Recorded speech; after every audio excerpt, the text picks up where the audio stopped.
Hello and welcome back. Today's video is going to be a little bit different because I've had a friend ask me to do a video on the basics of using a camera. So if you've got a brand new camera and you want to know a little bit more about how to use it, today we're going to focus on focal length and aperture, then this video is made for you. If you already know all of that, then just sit back and enjoy some nice photos. Well, I say nice photos, I haven't taken them yet, they might be rubbish for all I know.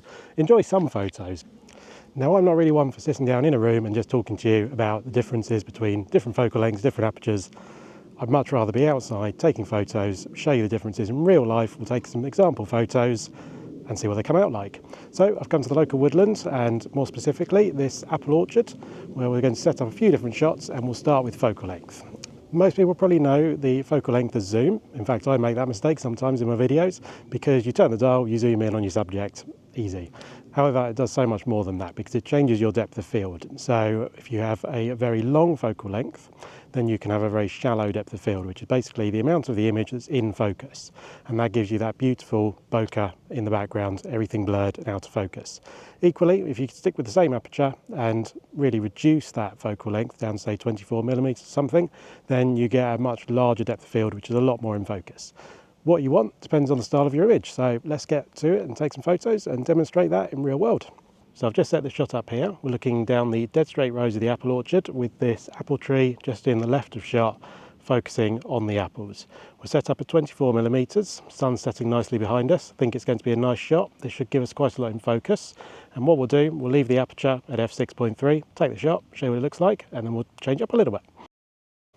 Now, as you can see from that shot, there's a lot of the picture in focus. You can clearly see it's an apple orchard. You can see all down the rows. You can see the apples in focus. You've got a lot in focus. But now if we step back to a longer focal length, 200mm, we're going to leave the aperture the same, f6.3, and we're still going to focus on the apples. I've tried to set the shot up very similar, as much similar as I can, and you'll see the difference that focal length makes. A lot more of the shot is going to be out of focus. So let's take that now and see what it looks like. So, as I hope will be obvious from that second shot, you'll see a lot more of the orchard is now blurred out. You can still just about see that it's an apple orchard, you can still see the dead straight rows, things are still out of focus, we've still got the apples perfectly in focus, and to my eye, that's a much more pleasing shot. Sort of thing I'd want if I was photographing an apple orchard. Also, you'll see that the rows have become a lot bigger in the frame, and they look, in comparison to the apples, much larger. That is the other thing that the longer focal length will do, is it'll compress your background. So you'll end up with a lot less of the background in shot, but it'll seem like it's a lot closer to your subject. For portraits, taking pictures of animals, this works incredibly well. Now obviously this isn't a one size fits all. This lens is a zoom lens, it goes from 24mm up to 200mm and everything in between. So, you know, what's right for you will depend on what your vision is for the photo, and you just have to play around, see what sort of focal lengths you like, change the aperture, which we'll get onto next, see which one you like best. So that shot in the apple orchard worked really well with the shallow depth of field because the subject we had was a few apples. They're only, 10, 15 centimetres from front to back. You get everything in focus, 200mm with the aperture of f6.3. But what if you want to take something a bit bigger, like this enormous tree behind me? This tree's got to be 20 metres from front to back. There's no way at 200mm with the aperture of f6.3 you get everything from the branches at the front to the branches at the back, all in focus. You've got two choices. You can either, reduce the focal length down to 24mm, something like that, which will give you a much greater depth of field, or you can change the aperture. So let's talk about aperture for a second. Now inside your camera lens, you'll have a number of elements that you can either close or open that will change the amount of light that goes into the camera. They basically change the hole at the end of the lens that lets either less or more light through, and that's what changes your depth of field. This is called the f-stop on your camera. Now what confuses most people is the lower the number, the wider the holes, the more light goes through and the shallower the depth of field you have. So a lens that goes down to an f1.8 has a very wide opening, and you'd be able to adjust that maybe down to something like an f25 that's then a very small opening, which will give you a lot more in focus. Way to think about it is if you're struggling to read something and you squint a bit, you'll be able to get more in focus. It's basically your camera's equivalent. So what you can do is change that down to something like an f8, maybe f9. So for this tree, I'm probably going to go something like an f9, f11 maybe. We'll have the focal length at something like 50mm, something like that, which will give us a nice depth of field. We'll get everything from the front of the tree right to the back, branch of the back in focus.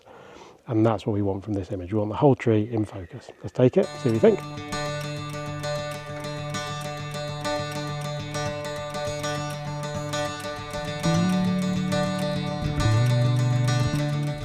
I've been meaning to photograph this tree for some time now. Need to come back in autumn, maybe when there's a bit of mist, there's a bit more light on that tree. Looks absolutely fantastic. Definitely going to make an awesome photo. Not tonight, no light, a bit too late for that, but it's on my list. I'll have a video of it sometime. Subscribe so you see it. This light coming into the woodlands now is absolutely fantastic. Now that wasn't my best image ever. In fact, I think it's probably the worst one I've ever put in one of these videos, to be honest. But hopefully it illustrates quite nicely how Aperture works and gets the scene sharp front to back. But let's say you want something even bigger. You want your traditional landscape photo, everything in focus, and you want a nice sunset shot of your sort of huge vista. Well, that's what's happening now. We've got a fantastic sunset. The light coming in behind me is absolutely brilliant. So let's head up there, try and get a decent shot for you guys. Put both of those into practice, see what we can do with some examples.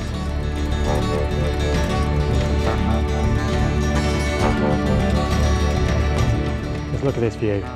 You wouldn't believe that we're in the same location. They got off the apple orchard, the woodland shots with the amazing tree, and now we're here, all within 15-minute walking distance.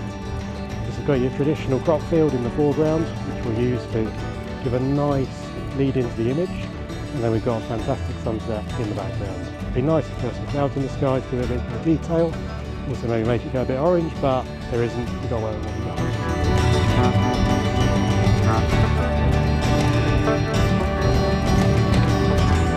So for this shot, we've got the tripod nice and low, which will get all of this corn or maize, whatever's in this field, in focus in the foreground. We're then focusing on the row of trees, which are over here. That's going to be the focus point, and that'll be the middle of the shot. And then we'll have what will hopefully be a fantastic sunset and the horizon in the background. There are a few clouds on the horizon now as well, which is looking absolutely stunning. Hopefully it's going to be a cracker of a sunset. Just got to wait and see. In terms of what we've done so far and what we've learned, we're going with a focal length of about 70mm.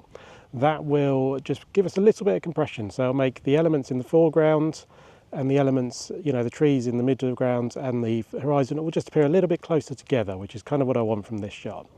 I could take it at sort of 24mm and that would space everything out a little bit, but I think that'd be just a little bit less impactful. In terms of aperture, we're going with f9. Now I realise that these elements in the front will be out of focus, but I quite like that, to be honest. I think it's quite nice to then draw your eye up through the photo rather than having your eye resting at the bottom. If everything's in focus, you might get distracted there. So that'll draw your eye up to the row of trees and then into the horizon and the sunset behind us. Hopefully, it's going to be a fantastic shot. Certainly looking like it's worth waiting for. Now, there are a couple of things to note about the aperture. It's not just a magic wand. You can't just keep increasing it forever to get more and more in focus. Most lenses, by the time you go past about f14, f16, something like that, will start to drop off in image quality. So you probably want to keep it below f14, f16. If you're just posting to social media, probably nothing really to worry about.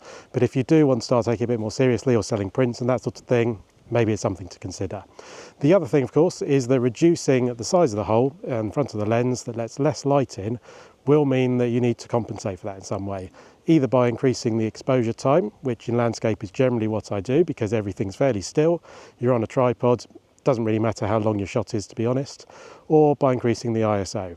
If you're taking photos of, say, wildlife or birds or something that's moving, if you've got a tree and it's a windy day, you're probably going to have to stick that shutter length as it is and then start ramping the ISO up.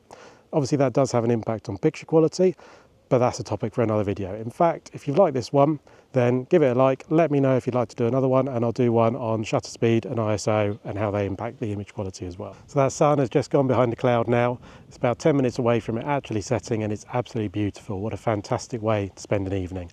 Hopefully this shot has made up for that rather disappointing one in the middle of the tree. Not my best shot, but somewhere I'm going to come back to, definitely in autumn, maybe with a bit of mist, definitely some better light. There's definitely a good shot to be had there. It's a fantastic tree. Thank you so much for watching this video. Hopefully it's helped you out. Hopefully you've learned a little something from it. Maybe consider subscribing if you've enjoyed it, and I'll do another one on ISO and shutter speed in the future. Give it a like if you have, drop a comment if there's anything else you'd like to know more about. I'll do a video on those as well. Thanks for watching. I'll see you soon.